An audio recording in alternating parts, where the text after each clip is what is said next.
Welcome to ESVN, the Emma Sports Vigeland Network show. My name is Emma Vigeland. Welcome to the show, everybody. You know what to do.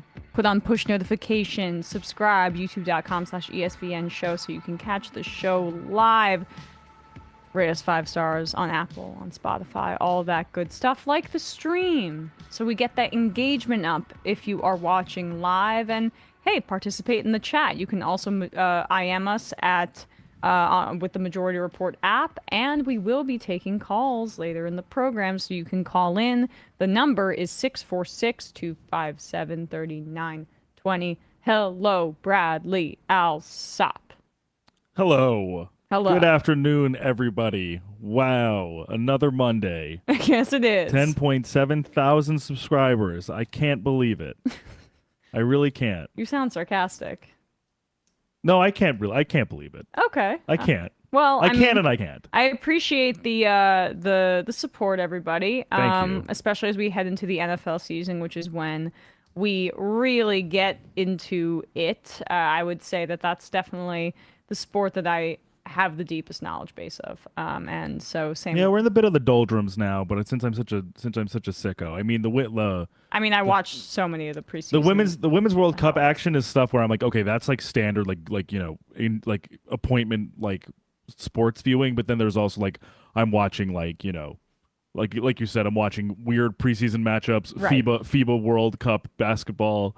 Watching Eric Gordon hit a dagger for the Bahamas, and I'm like, okay, I need something. We need to speed this up a little bit. Let's get back to the red meat. Well, I'm gonna have to rely on you slightly for the Women's World Cup stuff because this weekend I was just like I was at this very important wedding in my life, and had a lot of responsibilities and things I was doing at that wedding, and so I just like completely disconnected, which is probably good for my mental health, given the amount of fights I sometimes get into on the internet. But you know, that's a story for another day. Let's talk about that World Cup win. Spain beat England yesterday in the Women's World Cup, right? So that was their first in the history of the country for women. Olga Carmona scored the lone goal. It's huge. It was undercut a little bit by the standard sexism in the in the ceremony after the victory, which we can get into in a second. But what were some of your observations, Bradley, from watching it live? Well, so it was an interesting, even in the lead up, there was an interesting the group of teams was interesting because Australia beat France in the quarterfinals in a really riveting, like 10 goal shootout to get to the semis, and then leaving. So the home team one of the hosting teams was in it until the final four. So it was Spain, Sweden, Australia, and England, and then so Spain ultimately beat Sweden in a matchup where I feel like there wasn't a whole lot like, in terms of like real like emotional or like sentimental like groundswell of support from non-Australian fans. There wasn't really, I think, that allegiance in any of the other three. So it was kind of a bummer for Australia, the host team, to lose to England. Yeah. But England, I think, is just kind of a well-oiled machine, with Australia sort of being limited to their like very, you know, star striker Sam Kerr, who did score a goal in that match, but ultimately they couldn't kind of get over the kind of team-wide suffocation that England could provide against their opponents. And then Spain was sort of helped out by, in both their quarterfinal match against the Netherlands and against Sweden, by some of their just like really, really impressive scoring talent, both in the starters with, as you said, Carmona, who scored the goal against England in the final, but also Salma Parouuea, who is this like, she runs like a gazelle, this like extremely long-legged, extremely talented, extremely fast player that they have, along with, you know, Alexia Putellas, who like for the most part is odds-on essentially the best women's soccer player in the world, or has been until she had a really kind of catastrophic injury last year that she came back from for this, as well as Aitana Bonmati. Like they have a lot of just like really, really talented offensive players, and they're a great team. And so it was ultimately like setting up to be a good matchup. England obviously did a really good job of defending for the most part, but Carmona got the one strike in. And it's a sad story, unfortunately. I'll get to the more structural sad parts, but it's a sad story. Carmona had, the most, foundational, existential success of her career in just moments after she found out her father passed away. Right. So it was a very bittersweet moment to like have this enormous amount of professional success and then hear that news. But it's an incredible Can't even moment. believe that. It's I know, like unbelievable timing. It's an incredible achievement for the Spanish women's team, especially given what they had experienced, that 15 of their players prior to this in 2022, and I think maybe even as early as 2021, because of the lack of success that they had been having under coach Carlos Vilda, as well as many reports that he had been mistreating these players. Some of the best players on this very team, who were playing in these matches, literally said to their federation that they would actually go so far as to not play in global play and even Euro play until Vilda was replaced. Both because of his strategic deficiencies and their poor performance in the Euro Cup, and because of how he treated them. These were not just substitutes or reserves. These were some of the best players. Bonmati was part of them. Putellas supported them. Yeah. Eva Paredes supported them. So like super impactful players. And the Federation's response was, fine, we'll replace you. We're keeping Vilda. Good luck. And so, unfortunately, they had to make the decision to capitulate to their federation. And I'm not saying that as a criticism. They wanted to play to represent their country, and if that meant having to play for this coach that they not only thought was holding them back as a coach on the field, was also not treating them well. Paredes, after the game against the Netherlands, could be seen in the tunnel crying. Because it's not just from the relief and the catharsis of winning a very hard-fought game, but also from the pressure of playing for someone that they don't support, playing for someone that the federation But that's insane forced upon because them. there was also an issue in 2015 where they had to dismiss the coach, right? If I'm not mistaken. Right. But this is a different piece of crap coach that they have to deal with. Yeah. So Vilda, I'm gonna just double check. Joined the team. He is like soccer royalty, sort of. He has kind of a famous I might be saying his name wrong, so I apologize. It's okay. Jorge Vilda. I'm sorry, Jorge Vilda. Excuse me. That's who I'm not. Carlos. Jorge Vilda. He has been the coach since 2015. So I guess whoever he might have replaced, he was a player on Barcelona, on Real Madrid in the 1990s. He was a coach of the under 19 and under 17-year-old Spanish national team before coaching the Spanish women's team.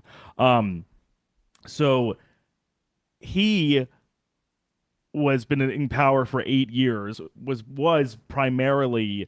There were 15 players, as I said, and because of their performance in the Euro, as well as their concerns about his coaching style and his treatment, those were valued. The deficiencies within him were valued more by the Spanish Federation than the outcries and overtures by 15 of their players. They were almost willing to go to the mat in the terms of literally staffing a worse team of Spanish nationals to not fire Vilda.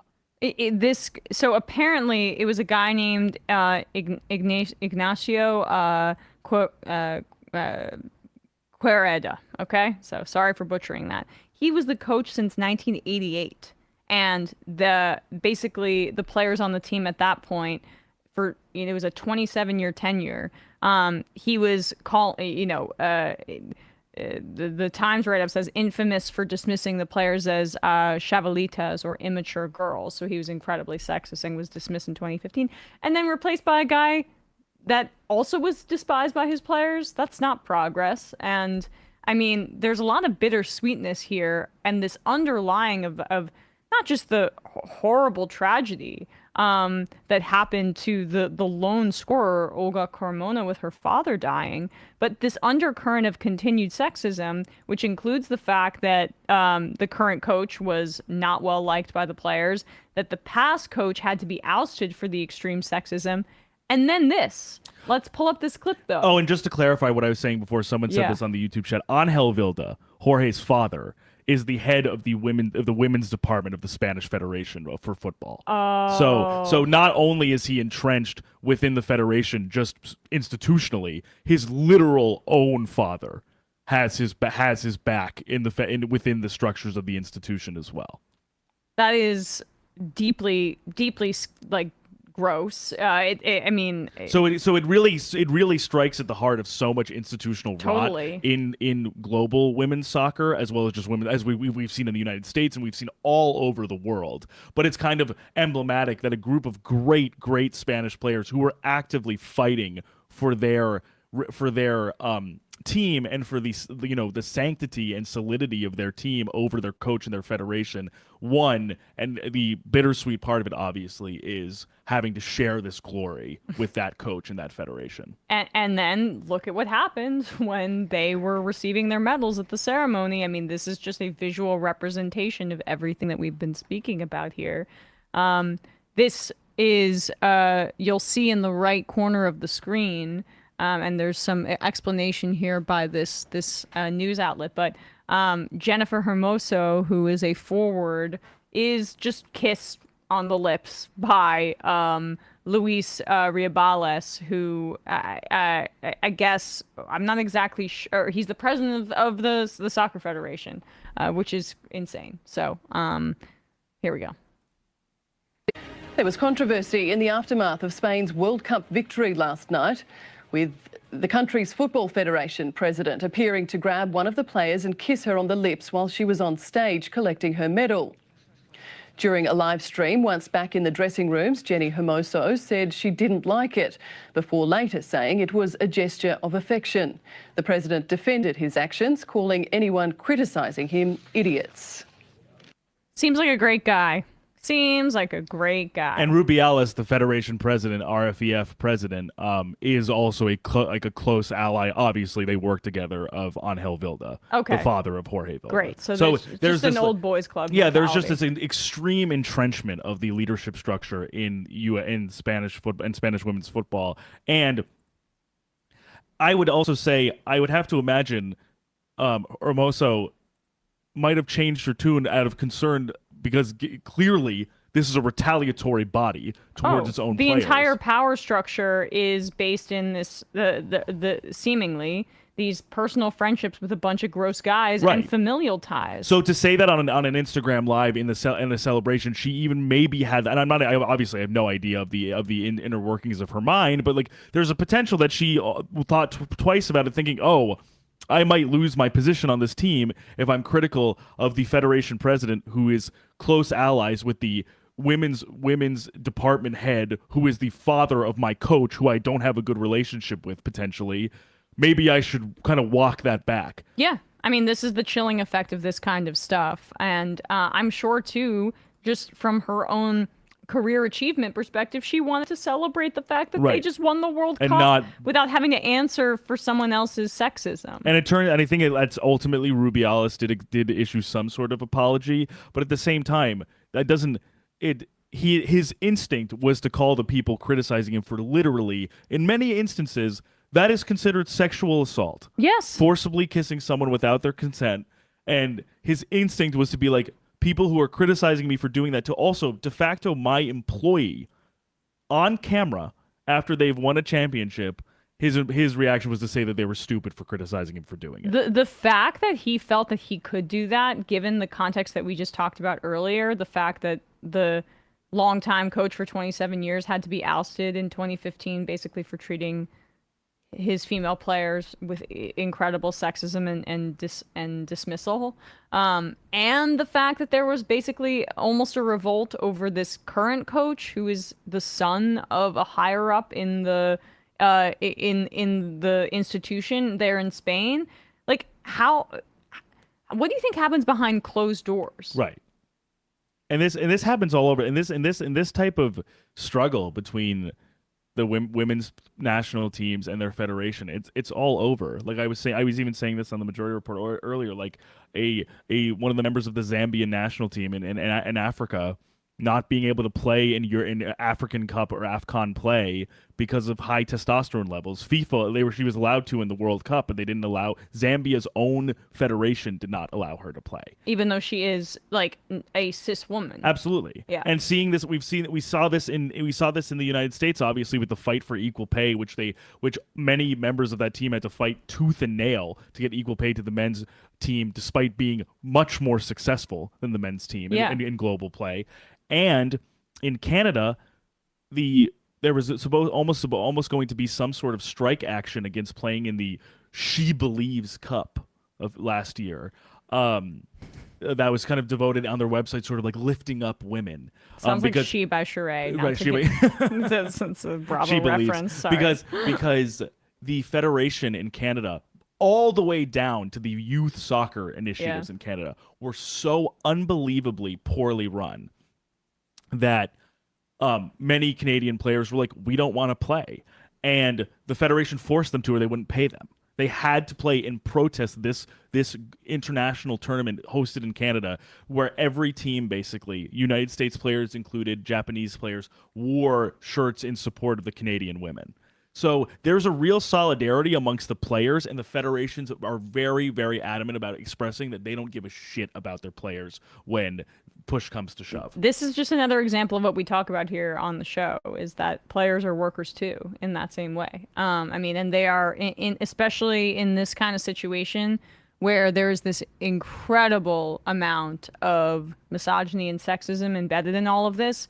It's used as a way to take advantage of people and take advantage of their dreams. You have to take this because it's been your dream your whole life to be a professional soccer player. It's been your dream to win the World Cup. I mean, come on. So you're at your most vulnerable when your dreams are so exposed. And we saw this even in professional play for women in the United States. The conditions of women playing in the NWSL, like some of these teams were so underfunded that they'd either shutter or go bankrupt, to the point where then people would be wondering where are we going to get our paychecks after our organization is literally closed down because of financial mismanagement.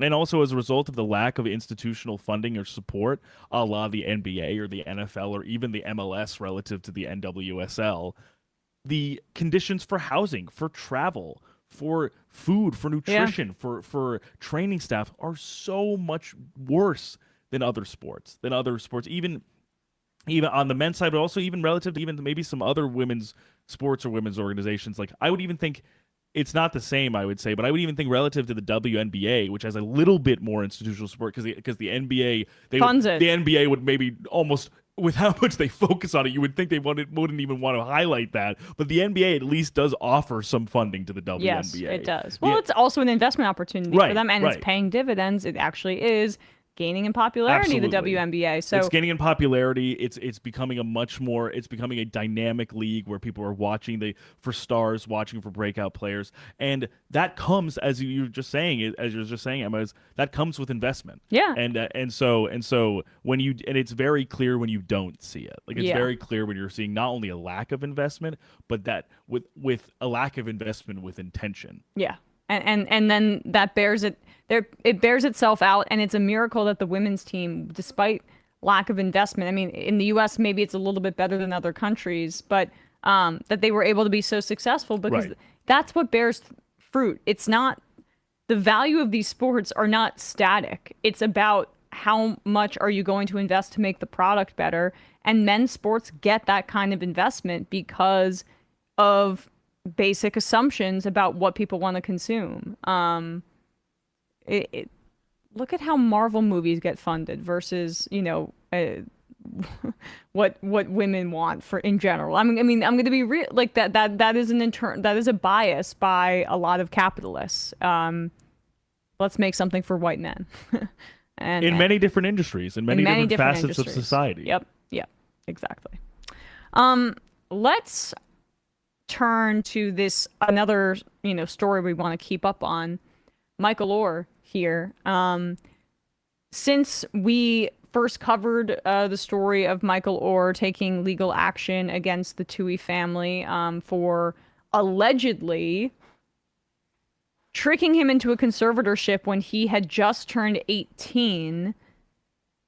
A conservatorship meaning like what Britney Spears was forced into, where the control of her finances was outsourced to a conservator. They claim that, according to Oher, that these were the equivalent of adoption papers, but they could not adopt him because he was over 18, even though it's established adult adoption is legal in Tennessee, so it could have happened. Instead, they chose to get him to sign his financial rights over to them. They then proceeded to option their story to a book, or I should say, then the book got optioned into a movie, and apparently they made a bunch of money off of it, and Michael Oher did not receive the requisite compensation. In response to these allegations, which seem pretty airtight to me because there's documentation of this conservatorship and when it was signed. It was signed in 2004, 3 months after his 18th birthday. And according to, I'm reading here from the New York, from USA Today's coverage of this, legal experts have said there is no basis for the conservatorship to exist. So the Tuohys have to respond to this. They got the couple got rich and their 2 kids off of this movie, not Michael Oher. This was from the press conference by his lawyers, by the family's lawyers, and listen to this dog whistle.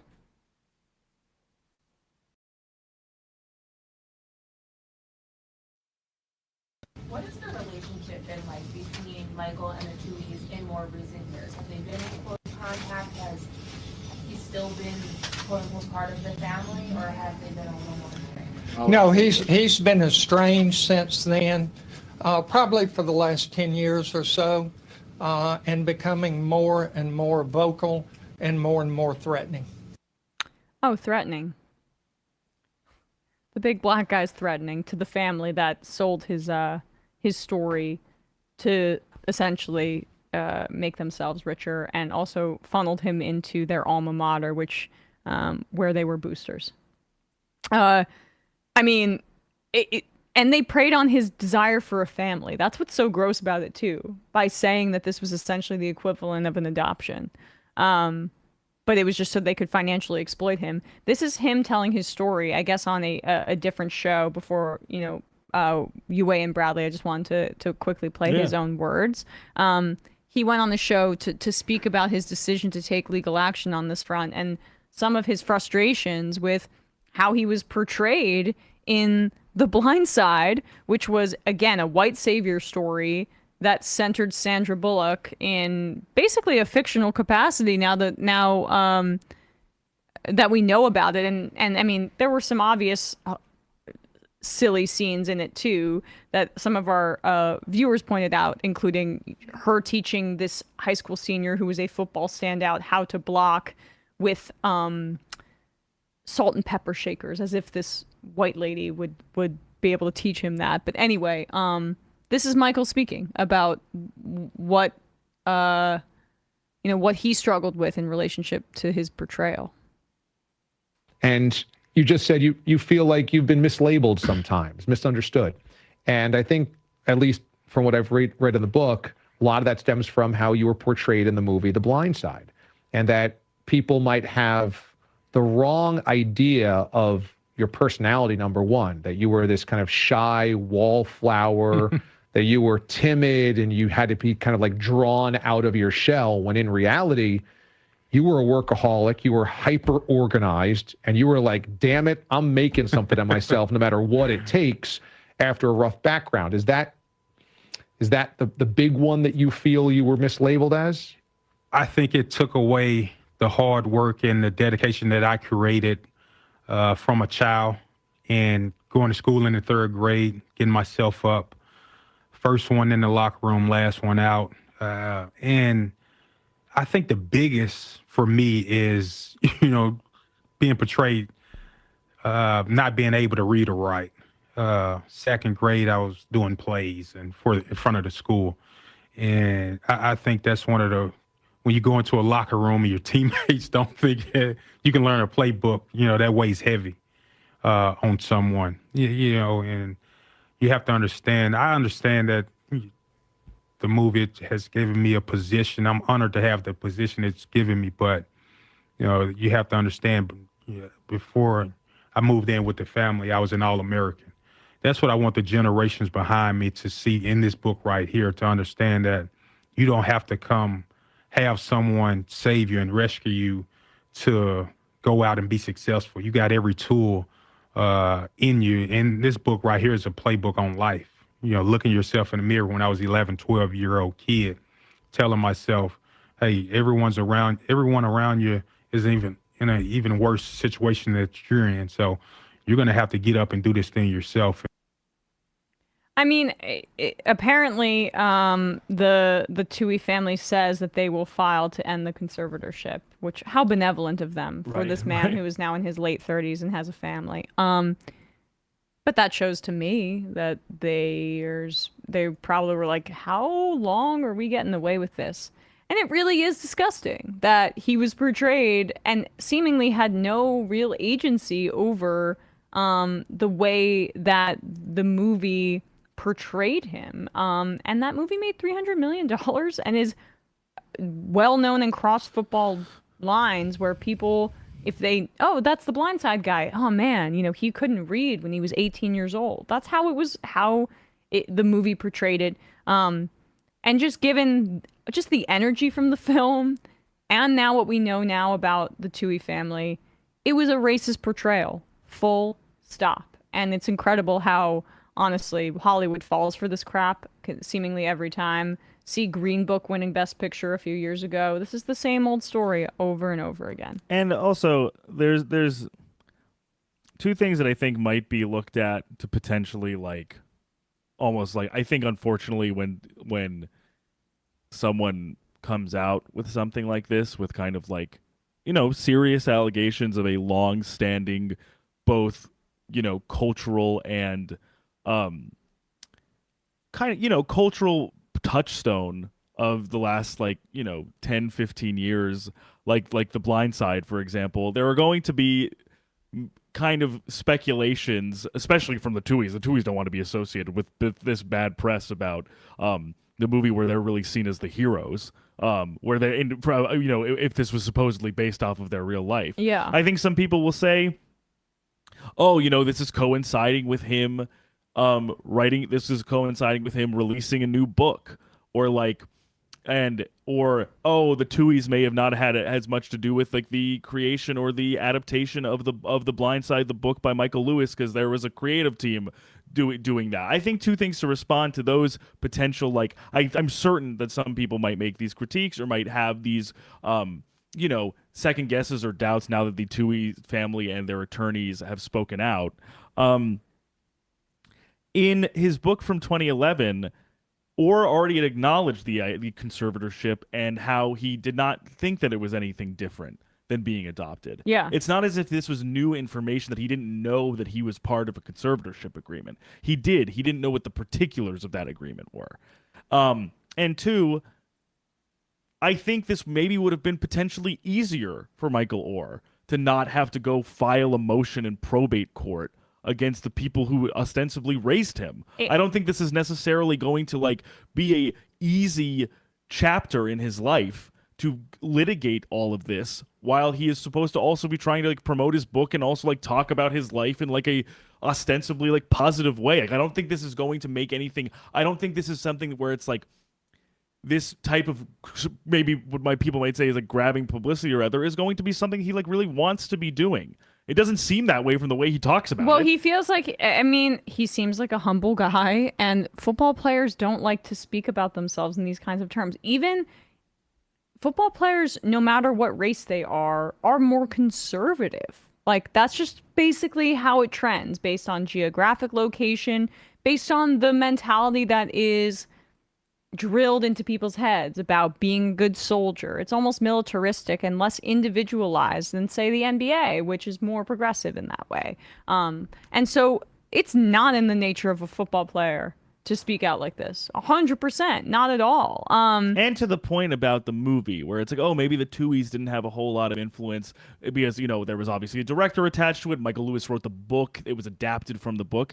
But, if you want, we can play this. I think beyond the Tuohy's potential characterization or the characterization of Michael in the movie, it's not as if anyone who was behind that movie was doing this guy any favors of trying to influence the perception that actually he was kind of an idiot before the Tuohys helped him out. Yeah. Is this a clip from Michael Lewis? Okay. Yes, this is from an interview that Michael Lewis did shortly after the book. I only saw the text, so let's this will be fresh for me, but pretty clear that there were a few people invested, I would say, in this white savior storyline being a the theme here, even if the people involved are not conscious of that. This is what Michael Lewis had to say about this his portrayal of Michael. Before we open it up to questions, I think I and everyone who reads this book comes away from it wondering what happens to Michael. One of the first things I did after I read it was go on Google and look him up. Can you give us an update on how he's doing academically? Google him now. I Google him now. He's on the Dean's List at Ole Miss, which says a lot about the Dean's List at Ole Miss.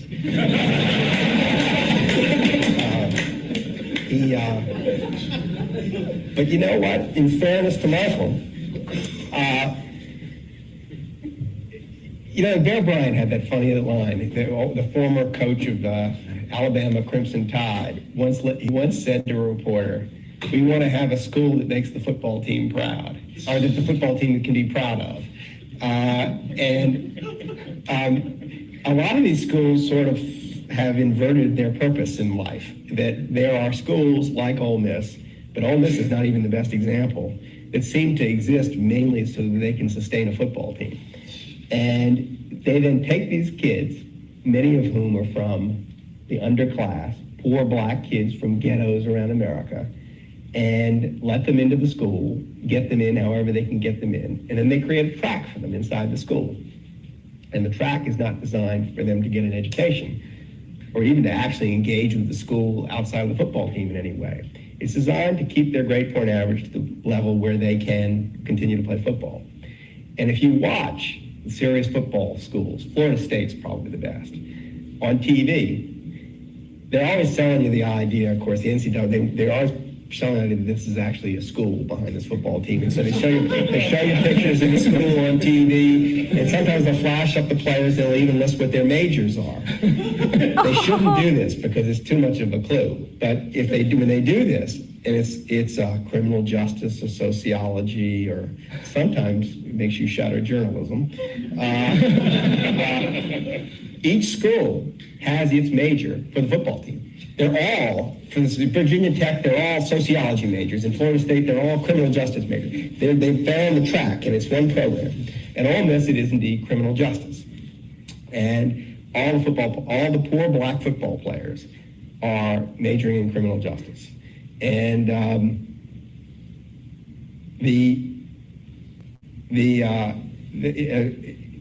great tribute to Michael is that he has actually gotten engaged with his studies. And he quit the criminal justice program 6 months ago and announced that because he was such a good writer, he was going to embark on a journalism career after he finished playing in the NFL. So he went into what is actually a fairly legitimate journalism program there, which is far more taxing than the criminal justice program.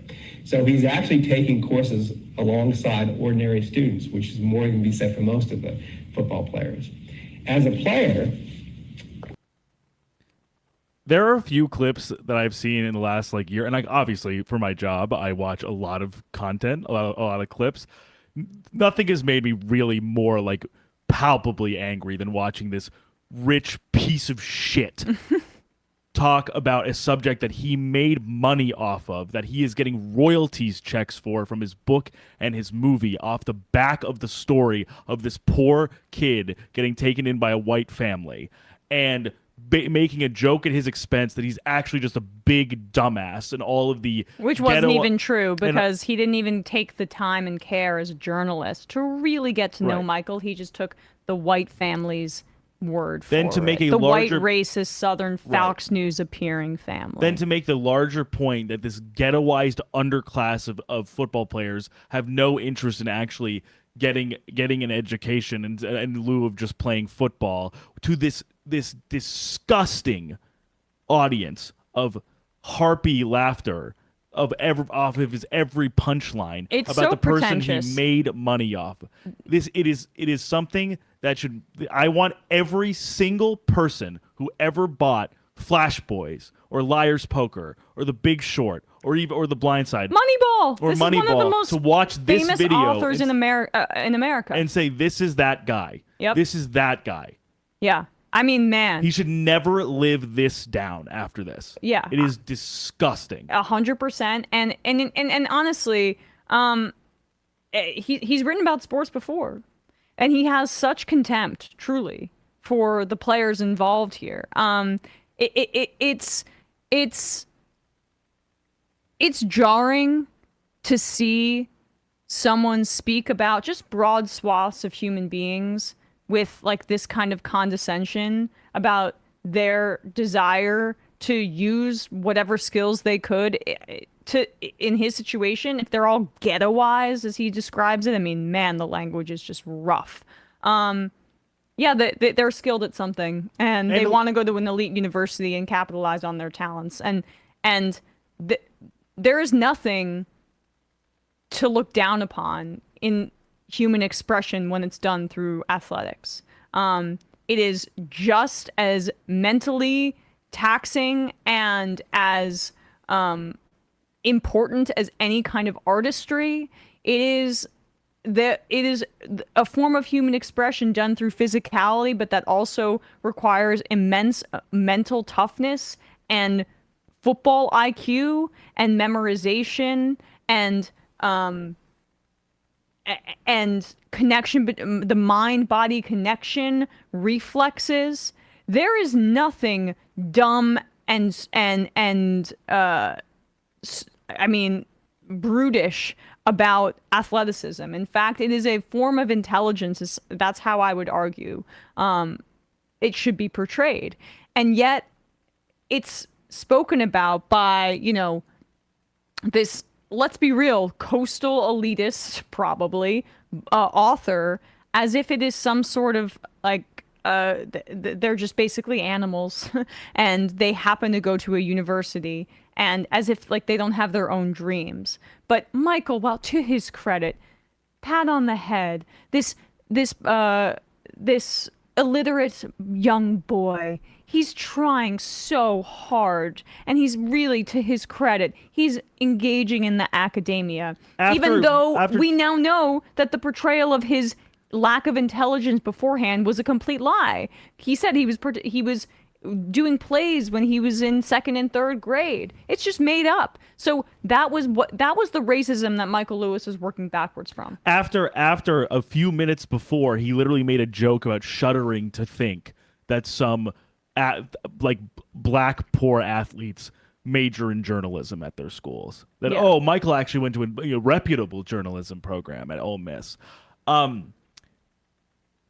I also want to say, I don't think it's necessary. I think there is a kernel of truth in what he's saying about there being feeder programs at big universities for athletes in their curriculum. I don't doubt that. But to make that the responsibility and the fault of the players for what those institutions want to center their academic pursuits around for their athletes is also a representation of his bias. Yeah, of course. The problem is not that the athletes are uninterested in learning about the world. The problem is that they're unable to actually be student athletes because they are professional football players being called student athletes.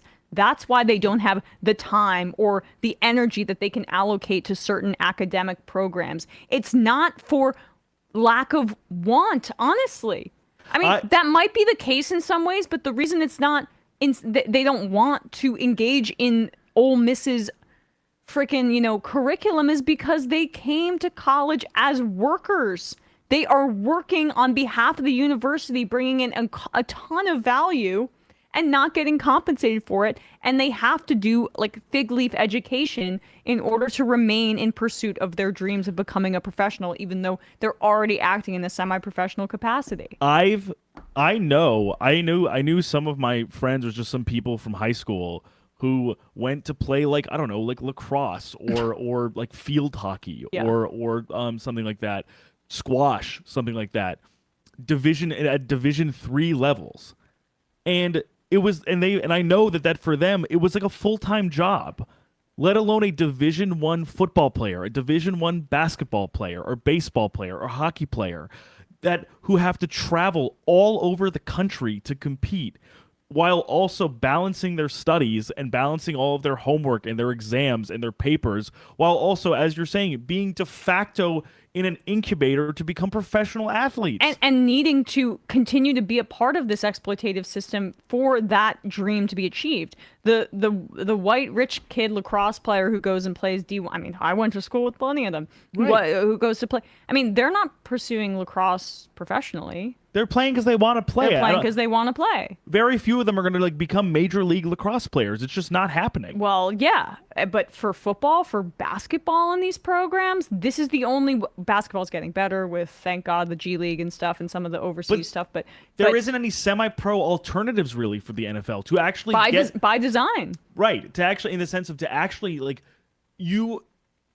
Not, I think even Arian Foster, when he was on the show, pointed this. He said himself, I don't think I would have been ready to declare for the draft at 18, meaning that he needed to play at Tennessee to get better and to advance his career and develop as a player. There's no other option. Yep.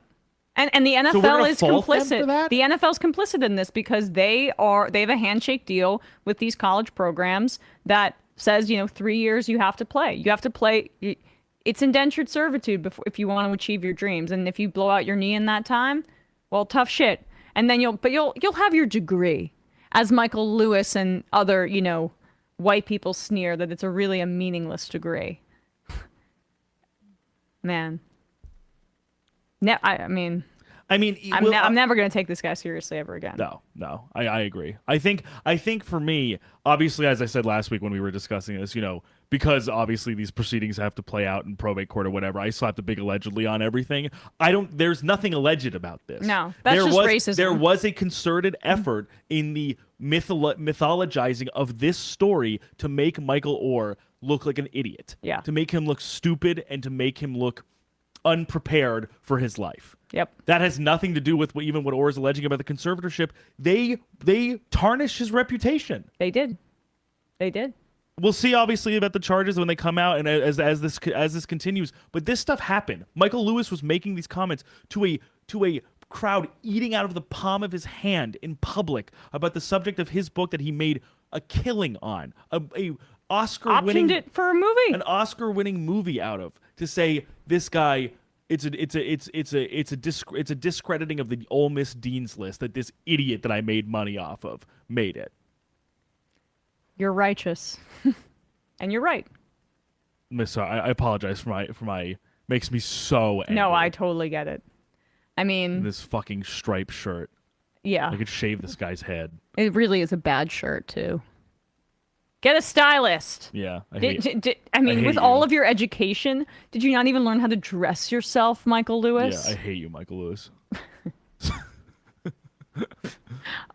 Let's touch briefly on preseason football, and then we will get to calls. The number is 646-257-3920.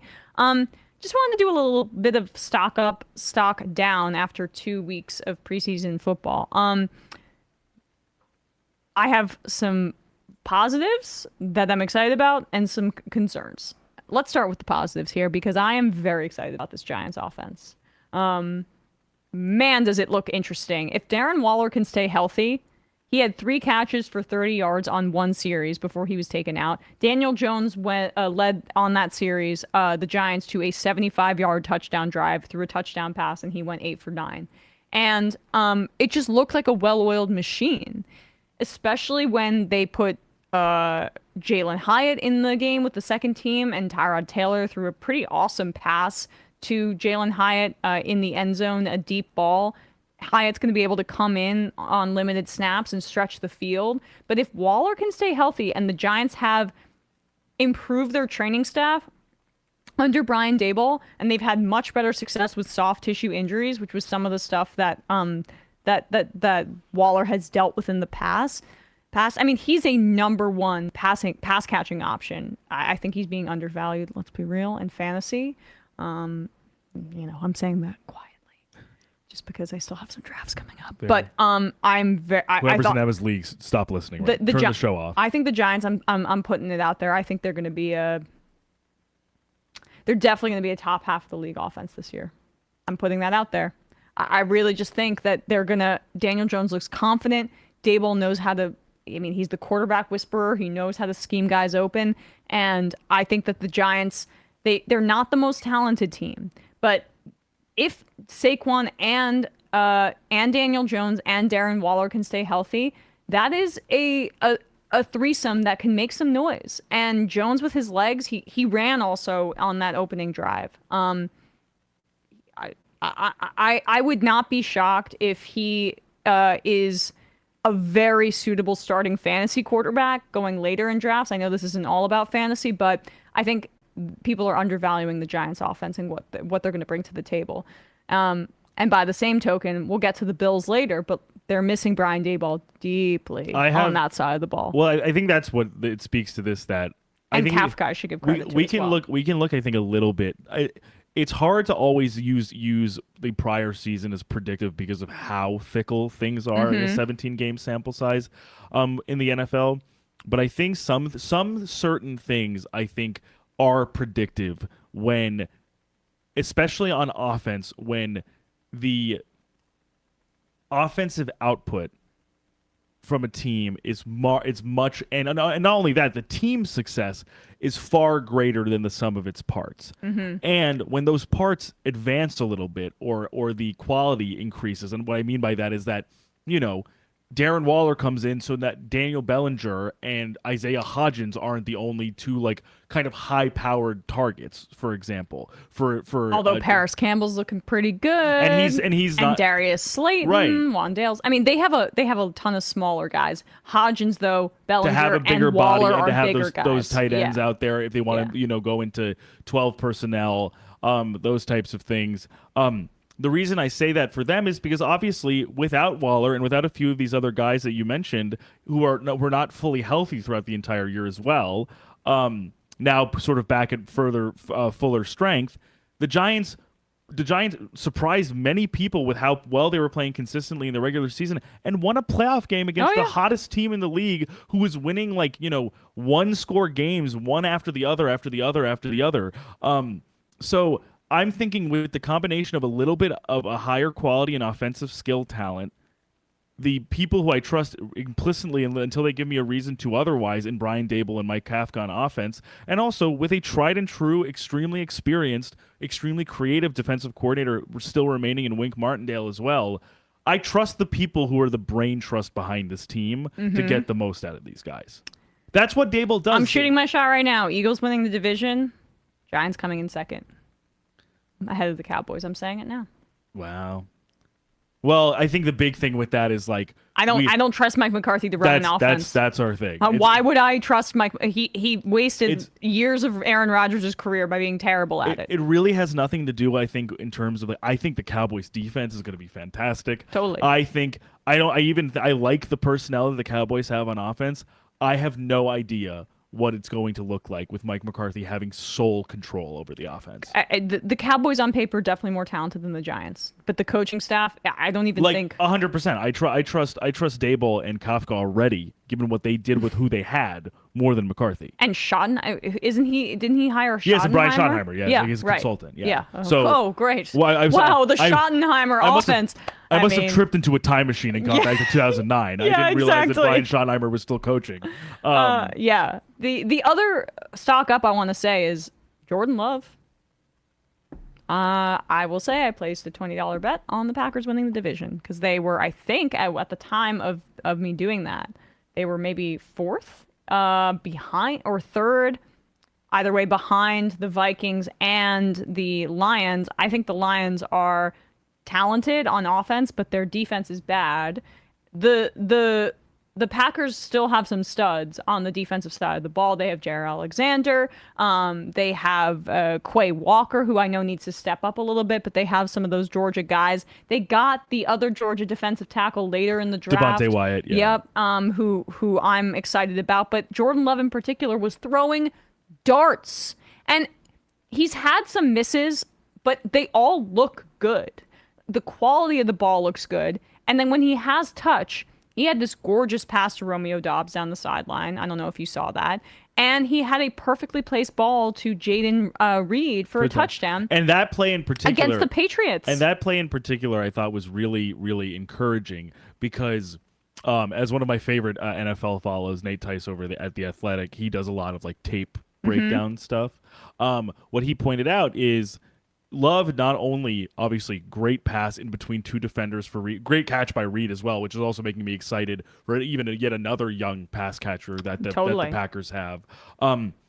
He signaled almost as if it was like a duo run play, as if it was gonna, and then instead it was a hard play action fake to the pass to Reed. So to me, I'm even like, so he's also doing. So he has command of the offense. Yeah, he's doing pre-snap fakes or pre-snap alignment, and to me, that's also encouraging that a guy because also it's not as if he's a rookie replacing Aaron Rodgers. He at least has a command or an understanding of the offense from being there for a few years and knowing the plays and the schemes that Matt LaFleur likes to employ. And I think, and I'm intrigued by a lot of the guys that they have on the offensive side in terms of pass catchers. I think Jaden Reed looked good. I think he's going to be a great speed option for them. I think Christian Watson and Dobbs will take a leap, or be at least, I think, better with more tread under their tires. And I'm excited to see how their two tight ends, Tucker Kraft and Luke Musgrave, Musgrave, who's apparently play. been on the field for a ton of snaps and is really impressing in camp as a pass catcher.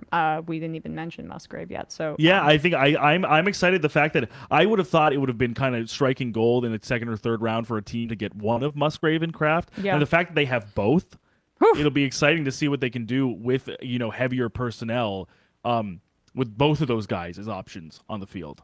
The last stock up I want to talk about is the Jets defense might be the best defense in the NFL. I'm serious. They dominated the Panthers last week, and they weren't even playing their starters. And I think Will McDonald the fourth, my guy, who I wanted the Giants to take. Mock. I loved him, but he didn't fall. I mean, the Jets took him at 15, right. and I was a little nervous because I was when they drafted him because I was like, he's a little more like bendy, finessey. He's a little older, but at the same time, I think one thing that I'm even seeing, that obviously we'll see how it works in the regular season, but even seeing him now. The fact that, one, they have a bit of a change-up with his skill set relative to some of their bigger defensive tackles and stronger ends like Jermaine Johnson. Like Jermaine Johnson and him aren't exactly the same body type. McDonald's a little longer and a little quicker. And you were seeing him, and these were reps against, I think, for some time in that Panthers preseason game, some of the starting offensive linemen for the Panthers. I don't think it was completely backups versus backups. And he was getting some great reps on some of these guys. He has a real they were studs. They were giving Trask hell in the last game against the Buccaneers. The Bucks, who looked terrible. How he can use his length and the way he can bend is really, really impressive. And the luxury that the Jets have because of the depth that they have on the defensive line, he can be used in sub packages. Yeah, they don't even need to start him for like. That's three downs in a row. They can literally swap him in for passing downs and take him out for run downs. They're also the deepest, besides maybe the 49ers, the deepest defense in the NFL. And I would actually put them ahead. Because to have Will McDonald coming off the bench, he has a motor that is very exciting to me. He just sticks out on the field as a guy that's a total psycho in a good way. And he's 30, but Quentin Jefferson looks good. Yeah, Quentin Jefferson, I actually thought was a good addition player for the Seahawks and the Raiders. Like, I think he's a good depth piece. But then also even like going through the list, it's like in terms of guys who are going to get a lot of reps, you have Quinnen Williams, who I think is one of the best defensive tackles in the league. Underratedly, one of the best defensive tackles in the league, John Franklin Myers. Jermaine Johnson, Will McDonald, second year or first year guys who won't even need to play all of these snaps necessarily. Bryce Huff, who on a per snap basis was one of the most effective pass rushers last year, even in like a smaller sample size. We can see what he might be able to do with a bigger workload, and even having reserves, like you said, like Jefferson, like Al Woods, who is a little older, but even just being able to have a guy like that at their disposal. Carl Lawson coming back and being healthy. Oh my gosh, yeah. They have waves and waves of guys, and then even in the secondary from linebacker, having the combo of like the steady hand of C.J. Mosley as well as kind of the banshee of the defense in Quincy Williams that they were able to re-sign, which I thought was great that they were actually able to hang on to him. To say nothing of Sauce Gardner, the DJ Reed as a corner pair, Jordan Whitehead at safety. Maybe the second safety spot might be the only like a slightly iffy spot, but that's a lot of talent with a lot of depth at basically every position on the defense. Yeah, exactly. And Rodgers just has to take care of the ball, which historically he's been very good at. And the line just needs to step up. Like the offensive line just needs to. That's. But Becton had some good reps. Let's just pray. Yeah, I mean, it's praying that Becton can stay healthy, or also for the primary reason of not making 40-year-old Dwayne Brown be the primary starting left tackle for this team. Oh yeah. But good swing tackle, but definitely not. Wouldn't want him to be the starter ideally, but as I would love Becton, but it's just it's been so difficult for him to maintain his conditioning and maintain his health. So we'll see. And on the other side of things, they want to keep Elijah Vera Tucker at right guard because that's sort of what he plays. But last year he played right guard, right tackle, and left tackle at spells during the season. And I'm thinking, if it might be their best 5 out there, they might as well they should maybe put Tucker at right tackle. Yeah. Yeah. Just to have a solid guy who can be versatile at those positions be there, as opposed to Max Mitchell again, 100%. 4th round pick Max Mitchell from last year. So we'll see about that. I think that's the only thing seemingly pretty much still in flux is what offensive line are they grouping are they going to land on before week 1? Now let's go for the bad news. Stock down. I'm worried about the Dolphins, and it's only just because I think their talent is incredible, but the vibes ever since the Jalen Ramsey interview, I'm getting a little injury, getting a little nervous. Eli Apple, good depth signing that they got though, to backfill, but Teron Armstead, the issue with the offensive line is not going away, and he's banged up once again. He's been struggling to stay healthy for an entire season for a while at this point. And Tua had that bad interception. And I'm not trying to harp on Tua. He did end up, I think driving them down the field either later or before, I'm forgetting. But that guy needs a good offensive line. This is why I don't believe in smaller quarterbacks like this, because unless you have incredible athletic ability like Kyler Murray, which Tua and we're going to get to Bryce Young in a bit don't have. And even then, I would say that Kyler Murray's skill set is limited, and him when you force him to stand in the pocket and see over the line, it's pretty difficult and take big hits. I just wouldn't take that kind of guy. Maybe I'm a little old school, but I'm just a tad concerned that the offense is gonna sputter if they can't block for Tua, and then it's a recipe for him to get injured again. That's what scares me. And maybe it's just a vibe, and I could be totally wrong. I'm still incredibly high on Tyreek Hill and Jalen Waddle as a pairing. I don't know if I would take a 1-2 over that they might be my first pick for wide receiver duo in the league based on teams, but I don't know what your take is. I think you kind of disagreed with me when we chatted about this before the show. I think my position on it is similar in regards to Armstead, because he was carted off at camp at some point, but it seems to be the reports are that he's mostly okay. We'll obviously see, because that's obviously concerning when a guy is carted off during practice.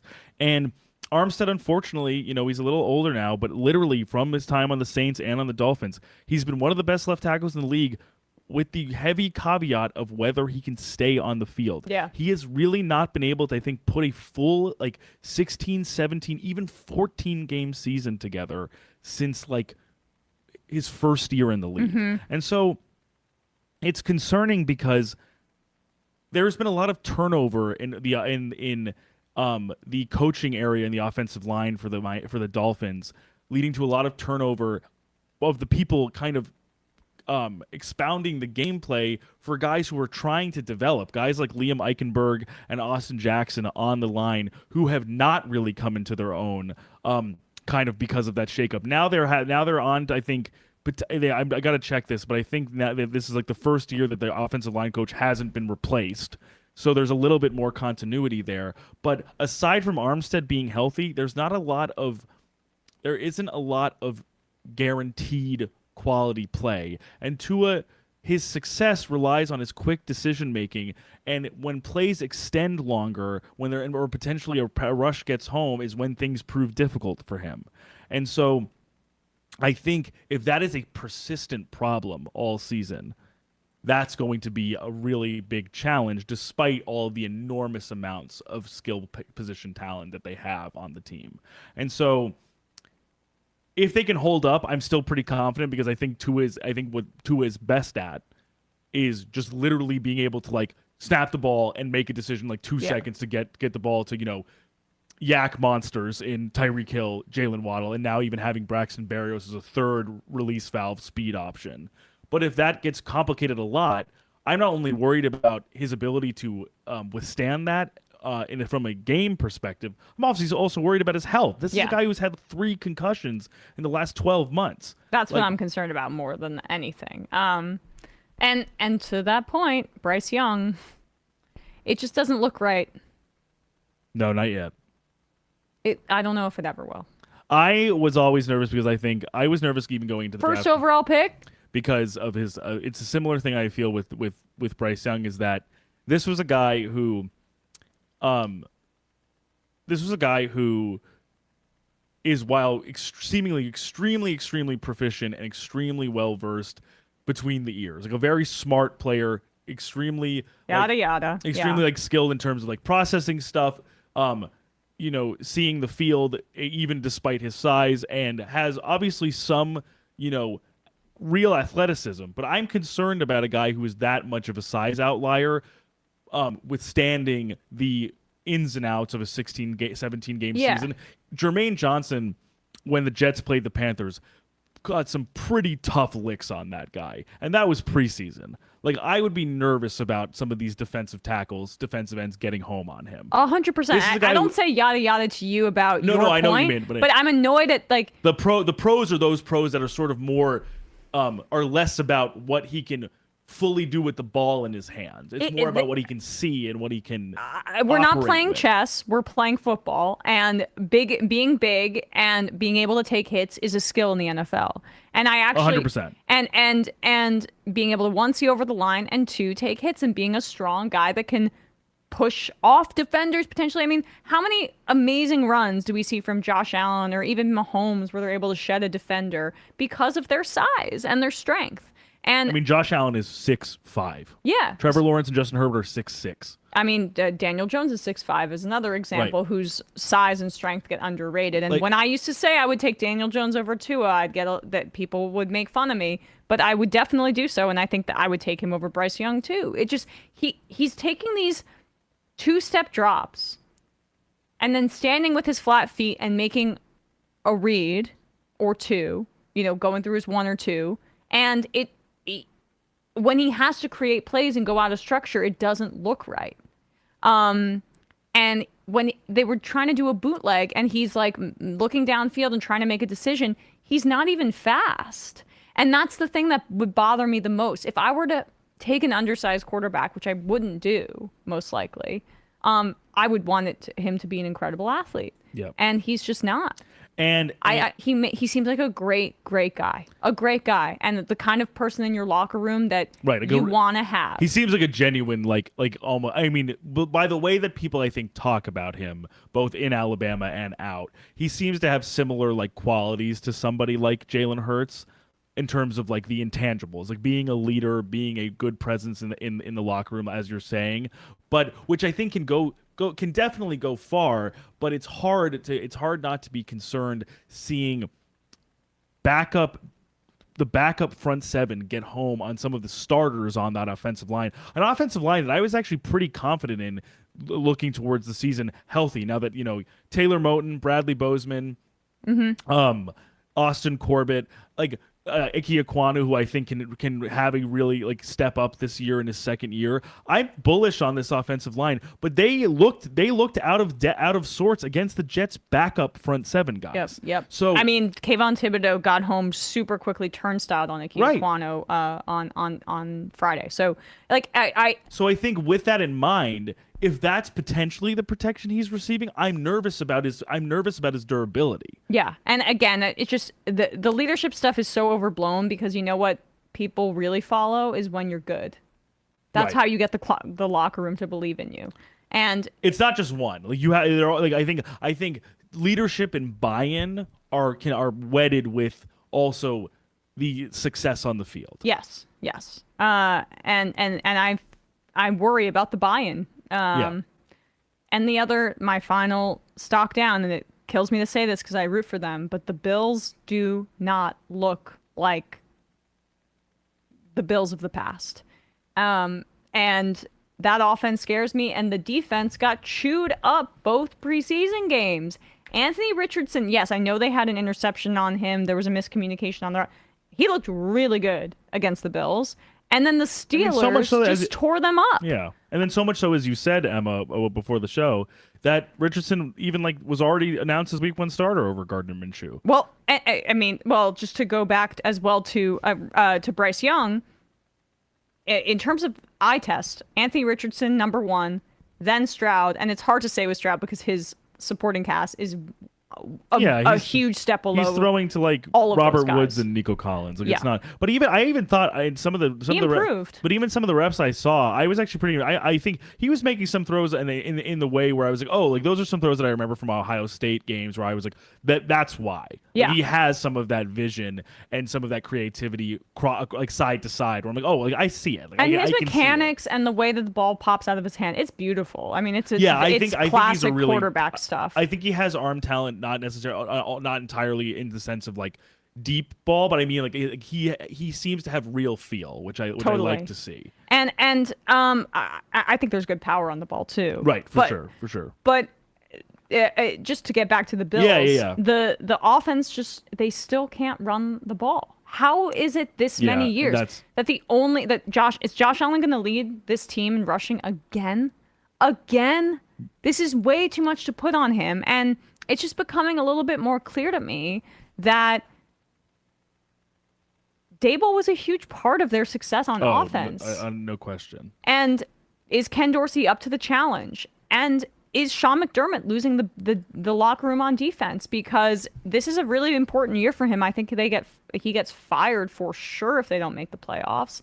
And I think the expectations are higher, though. I think at least in Buffalo, the way I see it, especially since I feel like, as we've discussed, but I think a lot of people in the football world and the NFL world have also discussed, they're kind of sort of seen on the outside, even with I sometimes even feel like in certain conversations when we talk about Chiefs, Bengals being the clear number 2 from the Chiefs, I even sometimes think people are talking more highly about the Jaguars than the Bills coming into this season. I would take the Jaguars' talent over the Bills' talent. And so I think almost there's this idea that they're being sort of undervalued or sort of underestimated, and with them almost thinking it might be Super Bowl or bust for this team in terms of their expectations. Yeah. And let's list this. I mean, just a quick thought exercise in terms of talent in the AFC. Chiefs more talented. Bengals more talented. Yep, I agree. Jets more talented, especially on defense. Miami Dolphins more talented. Outside, I mean, the quarterback is the difference maker in that situation. But those are 2 teams in their division that are more talented than them. The Jaguars I would still take. Yep. The Ravens are more talented. Yep. Now we're at 6. I think maybe then I put the Bills, but I think here's my concern. Because even by metrics, they were still obviously by DVOA and other things, they were still a good offense, a good defense. But the offense was, as you're saying, by volume, was very, very, very much contingent on Josh Allen basically doing everything. Mm-hmm. And so with that being said, there are some questions in the sense of, one, with this sort of 11.5 personnel that they want to do with Knox and now Dalton Kincaid on the field. They say half because Kincaid's kind of a slight tight end. Mm-hmm. He's more of an X receiver, Kelsey-ish tight end, not by talent, by role. He's not much of an inline blocker. They're going to have that guy going out on routes that receivers would run. Will that work? Will there be enough juice out of that personnel grouping that they might try and spam, because Kincaid is one of the most dynamic passing options that they have, and he's a rookie. He's never played a snap in the NFL. And then the same thing goes for the running game, as you're talking about. Devin Singletary is on the Texans now, so he's no longer there. Can James Cook and Latavius Murray, now that Nyheim Hines got injured and is out for the season, will they be able to make something of that run game? I have to wait. I have to believe it before. I mean, I have to see it before I believe it, because they can't. They have been like comically unable to run the ball. It's just, I feel for Josh Allen. It is not it is not fair to ask of him what they ask of him to do. And the smart teams understand that their star quarterbacks need help, and they don't just rely on those guys to make magic happen, because it's unsustainable. And to your point about the potential consequences of this, one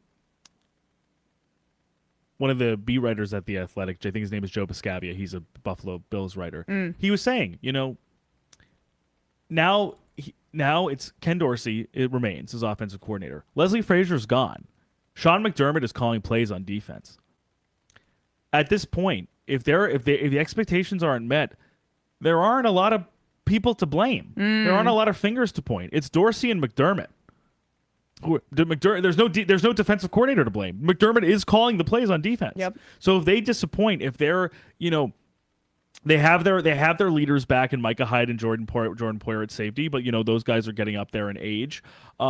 The corner grouping, I would say, is a little bit less solid than the front seven that they have. They have a lot of depth there, but these guys have to actually make some of these younger guys on the front seven, especially with Von Miller not slated to be back before the beginning of week 1, have to actually make their presence known. We need to see if are Greg Rousseau, AJ Epinesa, Ed Oliver, are those guys real guys? Those guys they've drafted in the first round. Can they actually Epinesa, I think, was second round. Right. I'm sorry, they second round. Right? Can they put their potential into action? Like, will we see results from that? And so there are questions, I think, legitimate questions on both sides of the ball that we actually need to see to be confident about whether this team can actually make noise in the playoffs, and which I think they want to do is win a Super Bowl. I don't see it now, but I think those questions just need to be answered by what we see them do. I agree. All right, guys, that's it for our regular part of the show. We're going to take some calls now. I see some people on the line calling from a 310 area code. Who's this? Where are you calling from? You hear me, right? Yeah, I can hear you. Okay.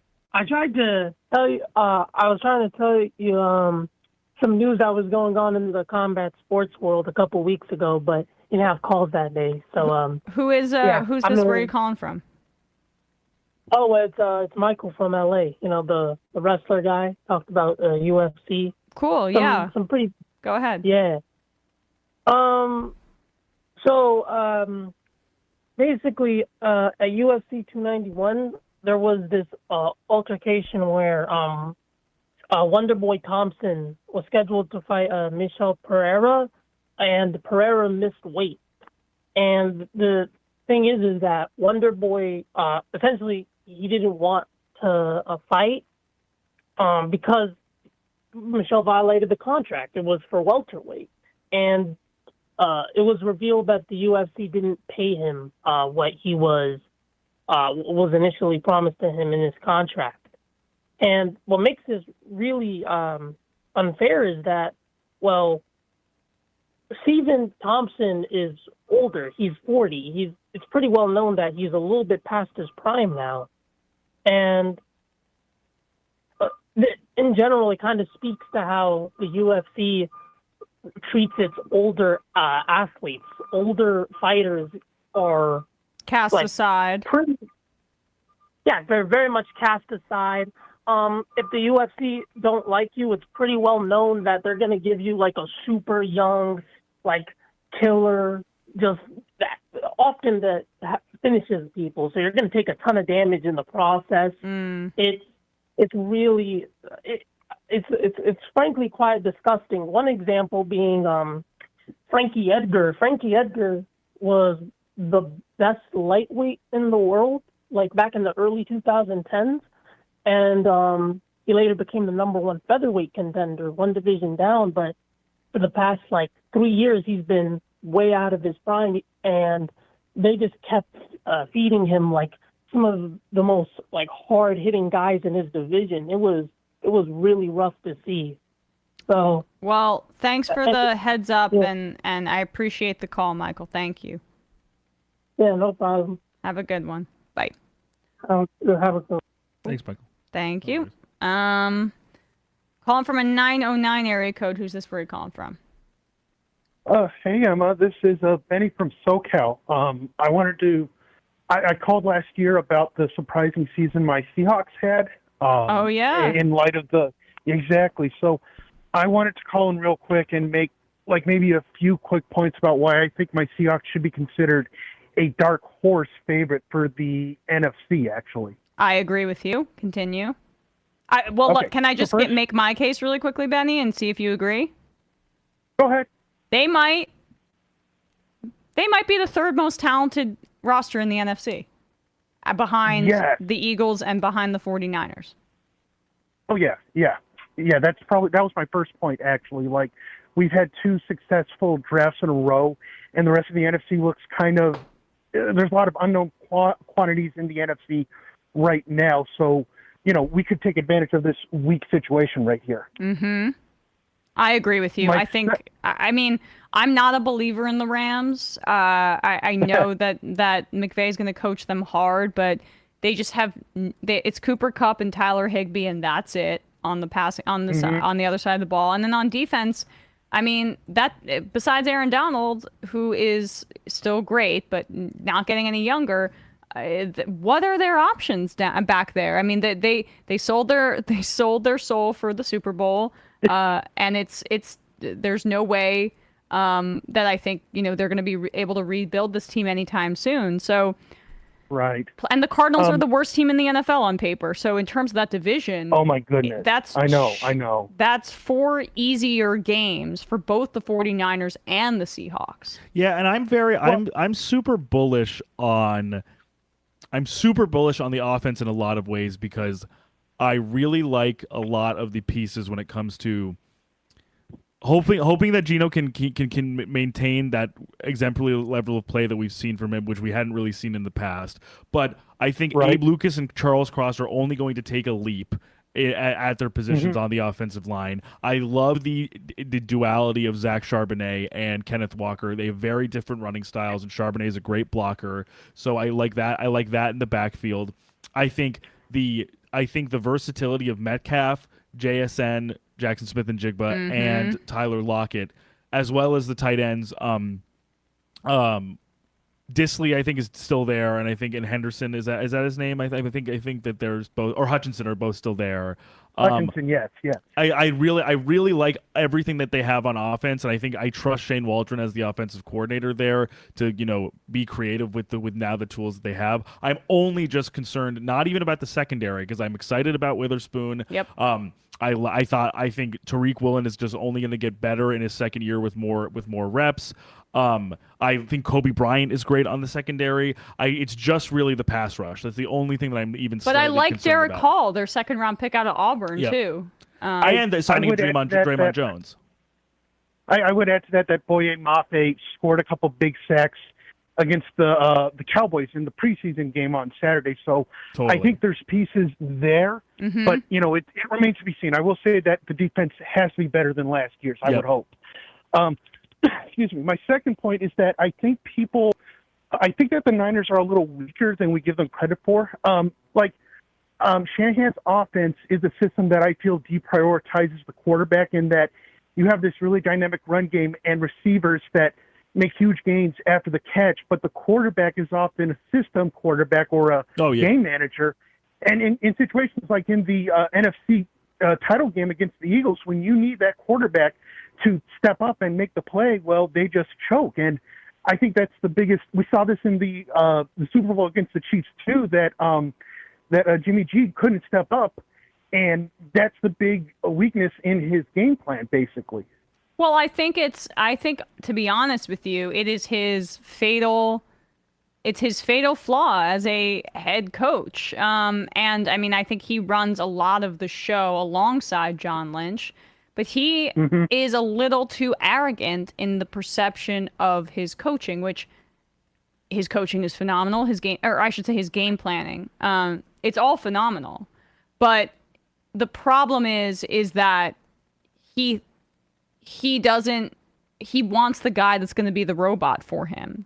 And they tried to draft the guy that had, I think, what they thought was like the right personality to be coached in Trey Lance, but who was clearly, in my opinion, an inferior athlete in that draft to Justin Fields if they wanted a guy that was going to run. And, Trey Lance doesn't have a lot of playing experience, which is a bad idea to put a guy in there on a Super Bowl caliber team. So I just think that is for Shanahan. I still think they're more talented than arguably any team in the NFC on paper, but it is their fatal flaw that they feel like they can coach anybody into a quarterback, into being a successful quarterback there. And if I'm not mistaken, I think Shanahan may have wanted or may have been more interested in Mac Jones than Trey Lance at some point, and got talked out of it as the rumor. Right, and also as we've even known since the Mike Shanahan days in Washington, and when Shanahan and a lot of the big young coaches that we see now were on that Washington staff. McVay, LaFleur, Robert Saleh were all in Washington at some point in the mid 2010s. Shanahan loves Kirk Cousins. Like Shanahan has always liked Kirk Cousins. Is always sort of like there's always been kind of like this unspoken truth about Kyle Shanahan that's like I would ideally like to have a Kirk Cousins be like my chief automaton robot to carry out my offense. And I think you're right. I think it does speak to how that's slightly a limitation when the offensive scheme that he wants to run is like beholden to a game manager quarterback that's not going to raise the ceiling of the offense like a Christian McCaffrey or Deebo Samuel does in their own roles. And my last point is I think the biggest X factor, and that's Coach Carroll, because as far as like coaching longevity, playoff presence, and overall wins, he only has two other peers in the NFL right now, and those are Coach Reed and Coach Belichick. I would make that argument. And to his credit, too, like he went from a franchise quarterback to a backup and still made the playoffs. Right. I mean, Belichick had that happen to him, and the Pats look like they're lost in the desert, and Reed had the opposite, where he went from Smith to Mahomes. So I do strongly believe that that Coach Pete is the strongest coach in the NFC right now based off pure experience. And I really do think that this is our year to make some serious noise in the NFC. Well, Benny, I'm seeing your Seahawks in person week 4. Wow. I'm going to the game. Are they playing the Giants Monday Night Football? That week? Oh, I'm more excited. I probably shouldn't give out my assassination coordinates, but I had to tell you. So, well, I'm more excited for the Thanksgiving night game against the Niners. Actually, like that's going to be if we can split the Niners, I think we have a good chance to take the number one spot. We also play the Eagles this year, so I think we have to go. We're going to go after the King this season, so it's going to be fun. Well, appreciate the call, Benny. Thank you. Thanks, Benny. All right, go Hawks. Yeah. Go Hawks. Except for week 4. But I agree with what he's saying in the sense that there is a little bit of I'm saying comparing Carroll and Belichick. Like, to his credit, Carroll for his age, I mean he's 71 years old, is extremely, I think, youthful in terms of like not being so rigid and stuck in his ways to adapt to his personnel, where we obviously have seen a limitation in Belichick that he's like, I don't really want anyone in the room with me who either isn't a guy that I already know or isn't a guy who played for me. Well, I think I think honestly, Belichick's coaching style is a little bit not adapting to the times. Yeah, we've also It's- talked about it's that. It's a too little antiquated. militaristic. Right, Yeah. exactly. It's At not a really ti- focused on the players. At you a know? time, there was a time when that was the most effective coaching style in the NFL, and it's just we're not at that point anymore. Andy Reid, right. you see it in the quarterback series. He lets those guys be themselves. And to your point on that, like as we were talking about that Reid, he's like, if they're invested in the plays that they're drawing up and they're passionate about it, they're only going to want those things to be executed more because they had a role in creating it. And Carroll lets the guys be Right. themselves. Remember when he, the shirtless photo or whatever, or the shirtless stuff with DK Metcalf, and he loves when these guys are like sickos. He'll, so there's an evolution here that for sure. I would not be shocked if players want Belichick out, and it's just the act is wearing pretty Or thin. if he's like over it. I don't know. Yeah. Calling from a 210 area code. Who's this? Where are you calling from? 210. This is Josh from Colorado. Josh from Colorado. How you doing? Hi, how's it going? I was just going to piggyback up that guy talking about the UFC. Sure. I don't know if you guys have noted or saw that the UFC now has a $1.6 billion class action lawsuit against them for running a illegal monopoly or monopsony. I have not been following that, so you'll have to inform me. Oh, that's a bunch of former fighters from, I think it was like 2014 to 2018 were granted, I guess, a class action status for a lawsuit alleging that the UFC ran a monopoly, essentially buying up small organizations to keep fighter wages down and make it where they I knew about this, this, but it hasn't. I just haven't researched it too much. But this has been didn't John Oliver do a segment about this years and years ago? I feel like this has been in the making for a while. Oh yeah, it's been going on for a while. I know there was an attempt years ago. A few fighters tried to start trying to join a larger fighters union that didn't end up going anywhere. But I mean, without a fighters union or extension of the Ali Act to MMA, this is the one chance to actually hold the UFC accountable somewhat. Well, I'm going to do a deeper dive into it then, Josh, and I'll check it out. Anything else you want to add? No, that's good. You guys have a good one. You too. Thank you. Yep. Yeah, that's super interesting. It's before a judge. It's before an Obama appointed federal judge in Nevada. I was just looking at a Sports Illustrated report. We'll look into it. Yeah, for sure. Very interesting stuff. All right, guys. One more call, and then we're going to get out of here. Who should I pick? 347. 347. Who's this? Where are you calling from?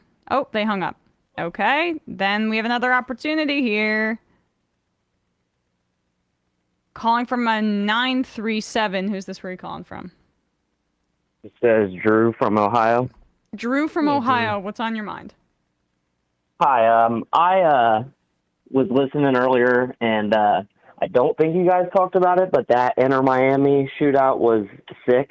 That's awesome. My son just got me into soccer this year, and that was awesome. So I saw some of the footage of that. The Leagues Cup, Drew, is that what you're talking about? Yeah. It's been kind of awesome. It's been kind of awesome to see that Messi, instead of taking the GDP of a small country to play in Saudi Arabia, decided he just wanted to chill and be a legend in Miami. Yeah, and he's running circles. It turns out still amazing. And wearing these millennial pink Inter Miami jerseys and just having the time of his life with Jordi Alba and his other friends on the team. And Inter Miami sucked before Messi came there, and now they won.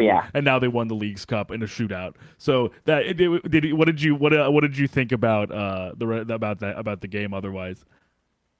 It was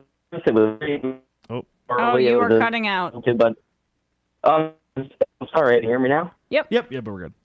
Okay. Oh man. Drew. Drew. Blowout. Oh. I'm sorry. Okay, nope, you're fine. Sorry, I didn't mean to have that happen. No, it's okay. No, it's maybe all it's good. stabilizing now. Yeah, just let's really, do one more shot. Really quickly, just say what you think, and then we'll let you go. It was just a great game. I really enjoyed watching. I just wanted to mention it. Also, in the talent rankings for the AFC, you can't sleep on the Browns. Nick Chubb is the GOAT. That's all I got. I hear you, dude, but I am not encouraged by the reports of what we hear about how Deshaun Watson has looked in camp. Yeah, because I think I'm really the offensive line, the run game. I'm already confident in. I like Cedric Tillman a lot. I obviously, as a Jets fan, I think Elijah Moore was criminally underused. I like the investments that they made in the defensive line with Obo Okonkwo and Dalvin Tomlinson. Like, I'm excited for a lot of the pieces on this team. I think literally the multi-million-dollar question is if Watson can just be the guy to even make the offense as good as it was when Jacoby Brissett was behind center. Yeah, for sure. And trust me, you'll never find me buying a Deshaun Watson jersey. I'm not happy about that. Yeah. But everybody else I'm very high on. So let's hope they can carry it. I like Nick Chubb a lot too. Yeah, appreciate the call, Drew. Thanks, Drew. Yep, thanks, guys. Thank you. Yeah, it did stabilize a little for sure. bit there. All right, guys, gonna read some IMs and get out of here. Salty Line Cook says, gross guys with familial ties. Emma Vivek Vigland. I guess I said that. Antifa Lockhart. Emma finally is picking cheese, and of course it's the wrong choice. The only thing Pack fans need to give up on is love is for Chicago to win week 1. Well, we'll see. That's actually quite an interesting game to kick off the season. We'll see if love owns you in the same way that If Rodgers love will did. conquer all. Aha! There's going to be so many annoying puns. If love is truly blind. Yeah. Wu-Tang Forever, can I get a shout out for the Mariners after jumping into a playoff spot and sweeping the Astros? My man J-Rod with a record 17 hits in 4 games. Love the show, left his best. Well, there you go. That's the shout Mariners out. have the best bullpen in the league since July 1st or around July. So I love Seattle teams. So rooting for those guys, especially over the dastardly Astros. Dave from Jamaica, hard to start a union in an individual sport. Yeah, for I sure. hear ya. Talking about the UFC. And the final IM of the day. Kowalski from Nebraska. This was a good show. I can almost hold a conversation with my NFL-loving friends, thanks to YouTube. Well, that is lovely. It's the least we can do, Kowalski. All right. See you guys on Monday. Appreciate you all. We will hopefully have a fantasy expert on Monday. I'm working on that. And good for my draft is that night, so it would be great primer. Particularly helpful. Oh, well, lovely. All right, guys. See you on Monday. Bye-bye.